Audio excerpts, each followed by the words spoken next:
Hi, everyone.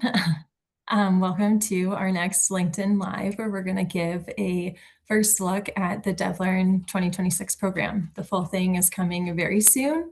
hmm So leading up to that, we're just going to give you some sneak peeks at what makes this event so special. If you've been before, you'll be excited to hear some new changes that we're making, some new additions based on attendee feedback.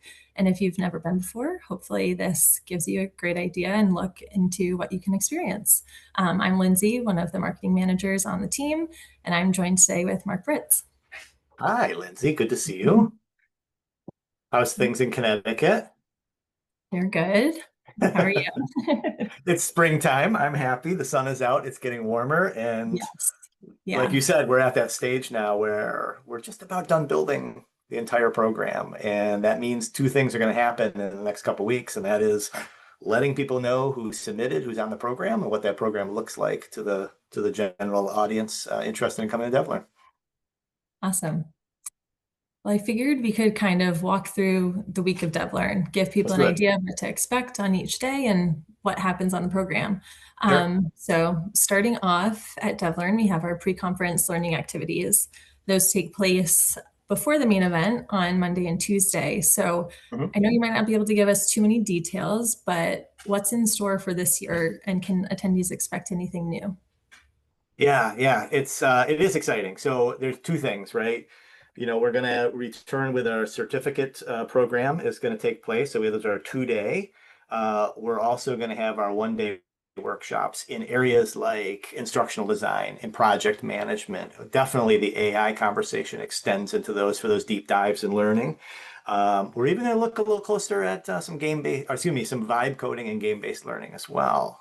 The other thing that's really cool this year is, in addition to our AI Summit, which is returning, I think, for the fourth year now, which is also a strategic elevated conversation again, is we're going to be focusing a little bit more, excuse me, on a pro lab for storyline and for Rise. And that is a level up experience for people who use those particular tools. And are all 1 day experiences with a separate registration.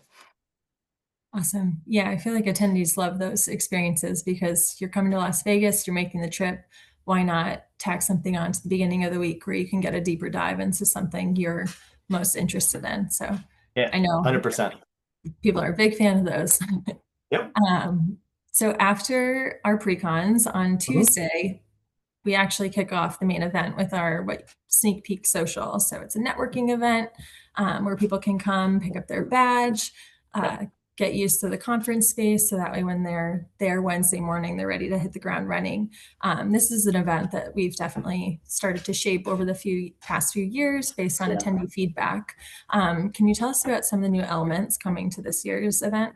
Yeah, I think you highlighted something really important there. It's like we get a lot of new people coming every single year, and it's a great opportunity for them to kind of explore the space that they're going to be in for the next 3 days and really get to know the floor plan and what's happening around it. Obviously, meet some of the staff like yourself and take care of, of registration details, which is excellent. But we're also going to be having like our largest like tech meetup because what's happening is, as people might already know, is our learning leadership event is taking place the days before DevLearn, and really they kind of coincide at that particular moment. So the people who are attending learning leadership and people coming in for DevLearn have this opportunity to kind of like cohabitate the space around this tech meetup where we can have special interest groups are gathering, industry conversations will be taking place, as well as we're going to have our intro to DevLearn, kind of our orientation, which kind of like lets people get a better understanding of how to set up their program for the week and what they might want to be focused on as what they come with individual needs. That orientation, if I can call it that, would kind of set them up for success. So it's going to be a great night.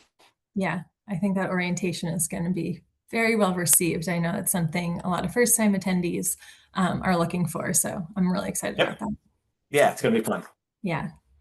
So then obviously on to Wednesday, first day, we start the day strong with an opening keynote, but we also have three keynotes total throughout the week at DevLearn, and people really look forward to these. So I know you can't tell us who they are. People are going to have to wait, but without giving too much away, can you tell us about some themes or ideas that are shaping this year's keynote lineup?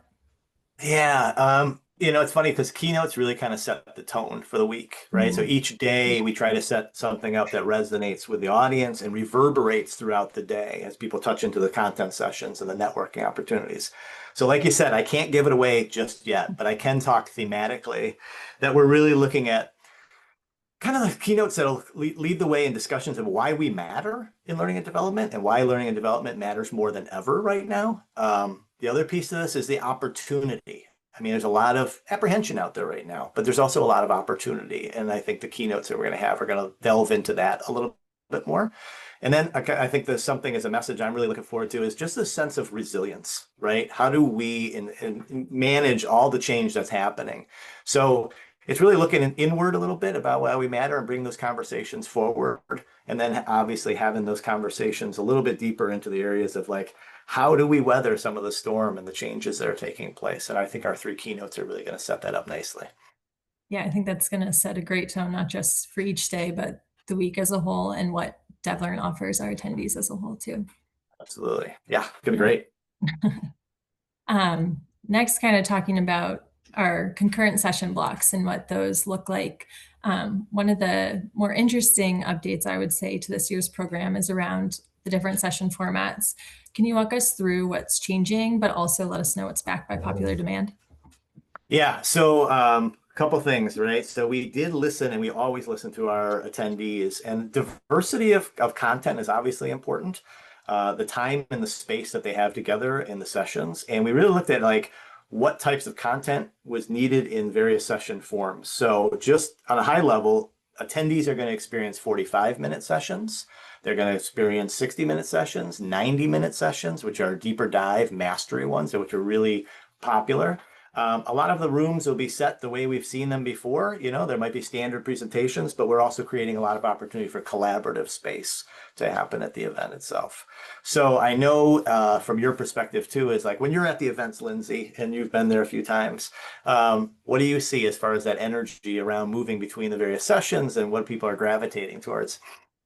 Oh my gosh, it's like the energy is contagious. Not to mention last year we had a DJ. So We obviously, did, in yes. addition to all the networking that's happening in the hallways, there was just that extra energy and buzz that came with having music and seeing people kind of groove along as they went from session to session. But I think something that's really cool as working on the marketing team and capturing Mhm. content when I'm able to pop into all the different rooms and kind of see what's going on, whether it's a bring your own device session where it's more hands-on and you see everybody on their own device working on something, or passing a leadership exchange session room where they're in discussion at roundtables and there's a lot of peer-to-peer conversations happening. And even when the session's over, there's still some people lingering there. There's just so much connection going on within the session as well as outside of it. So it's really cool.